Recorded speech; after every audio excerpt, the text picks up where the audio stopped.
Okay, what am I gonna do after Lakota? After I'm done with Lakota Dakota? I was thinking I was just gonna kind of start with the nations that came in contact with whites first and kind of move inward from there. So I managed to pick this up, this Abenaki and English dialogues, and it's not as helpful as I was hoping.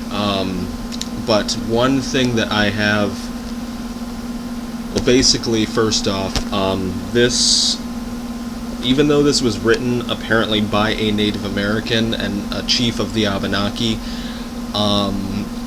this book is really like self-depreciating. Not only does it call the Abenaki language uncivilized, it's the uncultivated Abenaki language, and kind of makes points of saying kind of that they have like so many different variations in the language on such like a grand scale because no one's teaching them how to correctly speak Abenaki.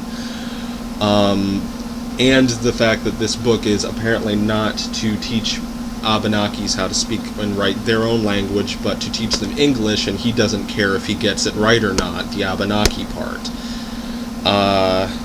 And this is the only book that exists with this, and it was written in 1888. So yeah, this is like 1884. So this is not very helpful, but I'm going to try and work on this. I don't even know if this language is still spoken. I know that there are, most of the Abenakis on reservations are in Canada, and a lot of the ones in the U.S. are kind of really rich and don't really draw a whole lot of attention to themselves. But there are some other things that I did notice that might be helpful. For one thing, there are some other books that have been written in Abenaki. They appear to be mostly religious stories. So knowing what those stories are, I might have some luck using this and those.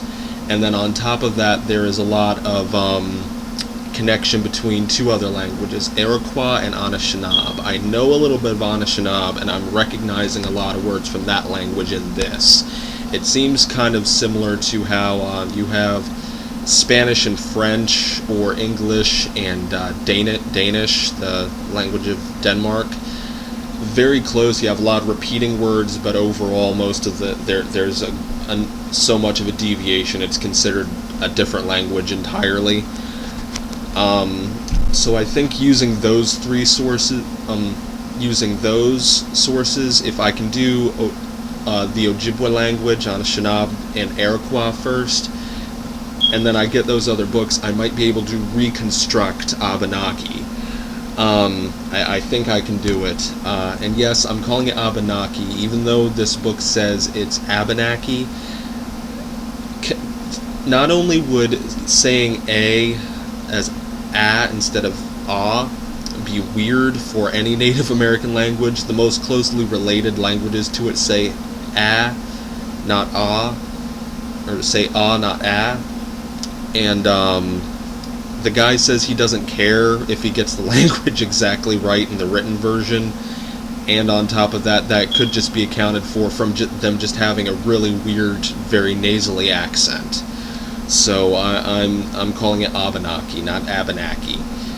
But anyway, that's what I'm going to try to do. I'm going to do Ojibwe and Iroquois next, and that's also hopefully going to give me a chance to look at Ohio, which is a really weird state. It actually says the most well-known kind of historical points of the state is claiming that there were no natives here when people spread into Ohio.